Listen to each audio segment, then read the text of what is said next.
Recorded right now. We're looking at the cabinet departments from a few days ago, and we're looking at the congressional budget. So looking at this cabinet departments, I just want to point out a few items.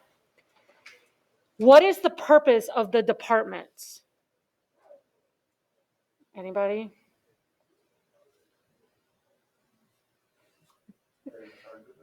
They're carrying out law.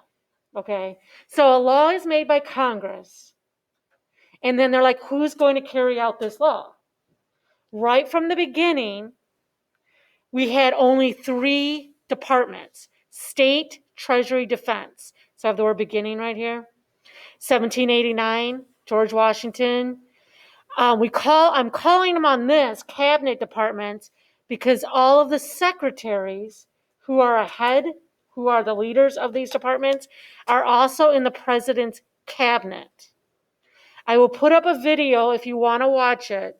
It's old. It's from when Obama, well, it's not old to me, but when Obama first became president, the White House created a really nice, this is what the cabinet is video. I'm more than happy to put up a Trump one, but I don't know if there is one. So if you find one, I can do that. But it's from the White House website. I can put that up so you can see what the cabinet is. So these are the departments. These are the first 3 secretaries in the cabinet, the first 3 departments. Then, anybody want to guess why we made a Department of Interior in 1849? What was happening? What were we doing as a country? We're what? Before the Civil War. We were expanding. We were expanding west.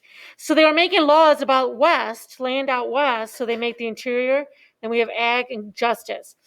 So this labor and commerce, if you remember from U.S. history, comes from the progressive era.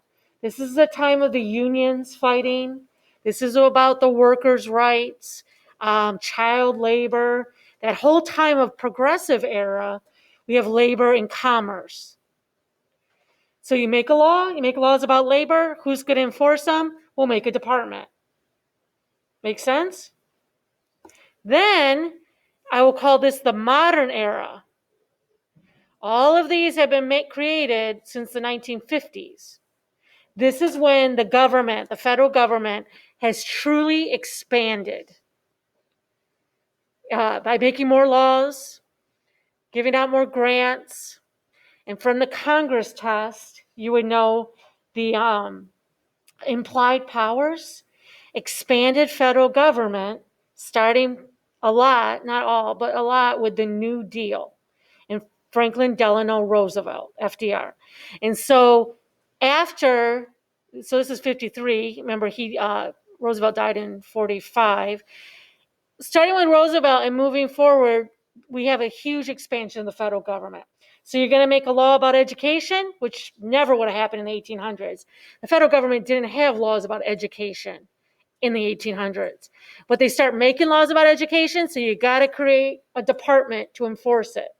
And you need to know that Congress creates departments. Does that make sense? You also need to know that the last department made was this one, Homeland Security. This 2003 Homeland Security department is really a reshuffling of agencies that already existed. For example, the Coast Guard. The Coast Guard used to be part of the military, but they moved it into Homeland Security.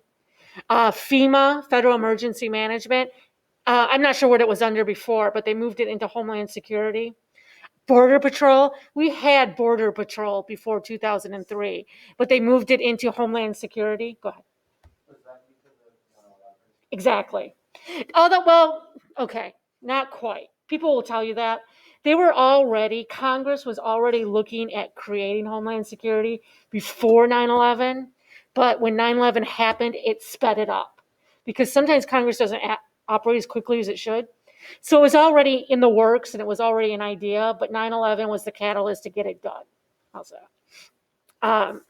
The reshuffling, recognizing you need that particular department.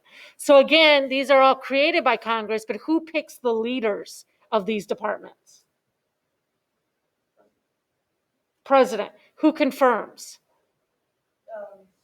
Senate. Very good. So now we're looking at this sheet, the congressional budget. Some of you it might not work for. We'll see what happens. But this congressional budget, it doesn't fit quite the same as the cabinet departments. Similar idea, but it is all the spending. So I want you to take a look at this list, and I want you to estimate what percentage of the federal budget goes to each of those categories. If it doesn't equal 100% exactly, that's okay. You don't have to do the math. So go ahead and put an estimate in all of these. And if you're watching, actually, someone's actually watching this, you should pause at this time to do that. Okay, when done with the estimate, you go online to Google Classroom and go to the budget activity assignment and put in the actuals percentages, and then 2 or 3 under each category of what they do. So I did agriculture already for you, research, food assistance.